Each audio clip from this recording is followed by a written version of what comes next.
Hello everyone, welcome to another new video, and today we are going to discuss Shakespearean sonnet number 29, which is When in Disgrace with Fortune and Men's Eyes. Now this sonnet is written in a typical Shakespearean sonnet form, having 14 lines of iambic pentameter, which includes 3 quatrains and a rhyming couplet. And it follows a rhyme scheme: abab, cdcd, ebeb, efef. Usually Shakespearean sonnets have the rhyme scheme abab, cdcd, efef, gg, which is different from the rhyme scheme of sonnet 29. Sonnet 29 is a part of Fair Youth sequence, which comprises of sonnets 1 to 126. And Shakespeare addressed the first part of his sonnets to a young man who is also referred to as Fair Youth. Now, in the beginning of this sonnet, that is in the first quatrain, we can see that the poet is in a mood of depression. That is, he finds himself disgraced and humiliated by his own misfortune.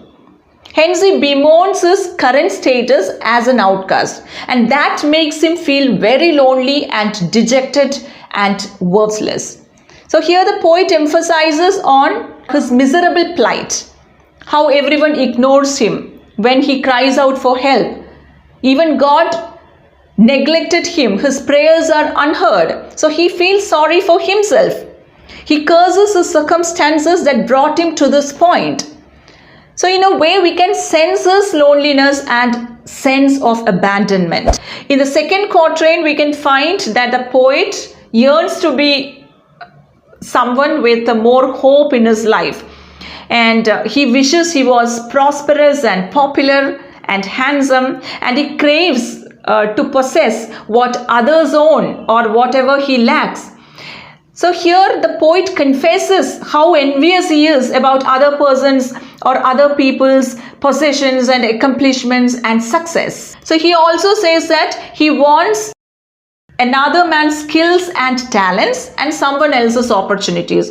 So actually he is focusing on his shortcomings, and he also adds that the things that usually makes him happy is now making him more upset. Moving on to the third quatrain. Now this quatrain offers a solution to the speaker's troubled situation. Now when the speaker has almost started hating himself, he has a sudden realization that there is somebody to love him. And he is excited when he recalls his lover. And in the concluding couplet, he says that the sweet memories of his beloved makes him or gives him an instantaneous healing effect or a ray of great hope for him. And that makes him feel supreme and blissful. All his negative feelings are removed and he turned out to be optimistic. Over to questions and answers. What is the theme of Sonnet 29? The power of love to soothe and positively change one's mindset. How many times the word state is repeated in the sonnet? 3 times.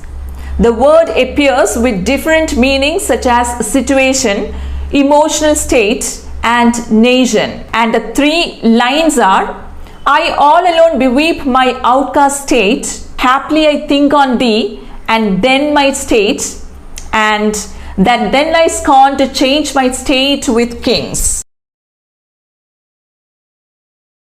Which are the lines with biblical reference to Book of Job? The lines are: I all alone beweep my outcast state, and look upon myself and curse my fate.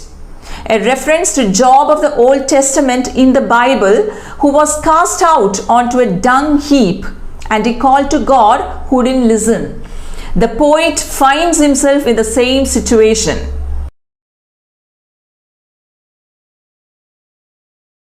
The figure of speech used in Deaf Heaven: personification. The speaker's dramatic spiritual transformation is expressed using the image of a lark, and the line is: like to the lark at break of day arising. The figure of speech used here is simile. Just as the lark sings to welcome the day, it also represents a new beginning. The speaker's once depressed mood is changed and he feels like a bird or lark singing happily.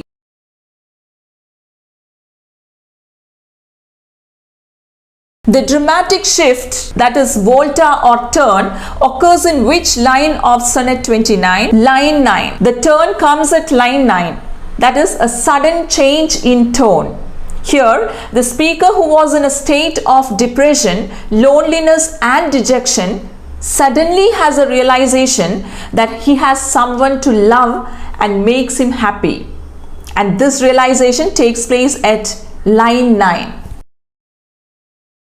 Happily I think on thee. What does happily mean? It means by chance. That is, suddenly the speaker happens to think of his beloved. What is the thematic format of sonnet 29? Petrarchan form. The octave of a Petrarchan sonnet sets up a question and the sestet attempts to answer it.